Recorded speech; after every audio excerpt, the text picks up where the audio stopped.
ইন্নাল হামদুলিল্লাহ ওয়াসসালাতু ওয়াসসালামু আলা রাসূলিল্লাহ আম্মা বাদ। হে যুবক, হে আমার প্রিয় ভাই, যৌবনের ঢেউ আছড়ে পড়ছে তোমার হৃদয়ে। তীব্র তাড়না তোমাকে অস্থির করে তুলেছে। চারদিকের ফিতনায় ভরা পরিবেশ হাতছানি দিয়ে ডাকছে তোমায়। তোমার যৌবনের পবিত্রতা বিনষ্ট হওয়ার সব উপকরণ তোমার চোখের সামনে ঘুরপাক খাচ্ছে। প্রিয় ভাই, সতর্ক হও, যৌবনের হেফাজত করো।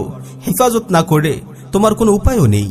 আজ যদি যৌবনের পবিত্রতা নষ্ট করো, তাহলে পুরো জীবনকেই তুমি বরবাদ করবে। যদি সুখ ও সমৃদ্ধিতে ভরা একটি জীবন চাও, তাহলে যৌবনকে হেফাজত করো।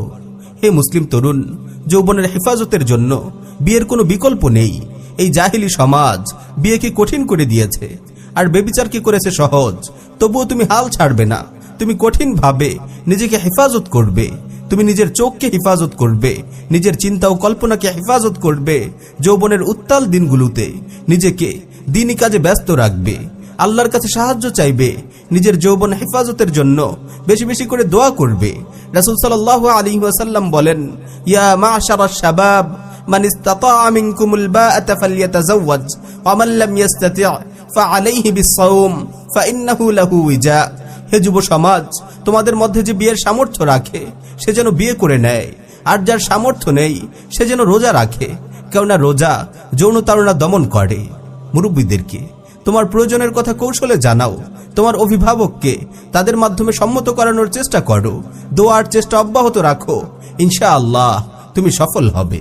প্রিয় ভাই, জীবিকার চিন্তা করো না।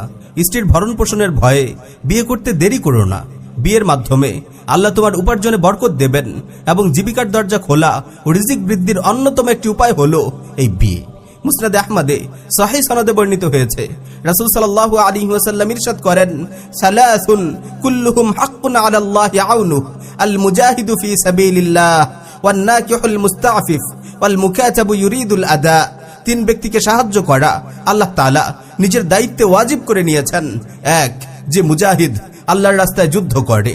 দুই, যে হারাম থেকে বাঁচার জন্য বিয়ে করে। তিন, যে আবদে মুকাতাব তার চুক্তি পূর্ণ করার নিয়ত রাখে। প্রিয় ভাই, যদি নিজেকে পবিত্র রাখার জন্য সংগ্রাম করো, তাহলে আল্লাহর সাহায্য তোমাকে কখনো নিরাশ করবে না।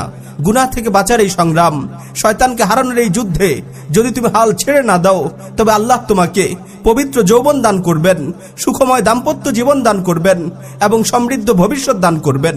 আর আখিরাতে সেই অকল্পনীয় পুরস্কারের কথা তো আর বলে শেষ করা যাবে না।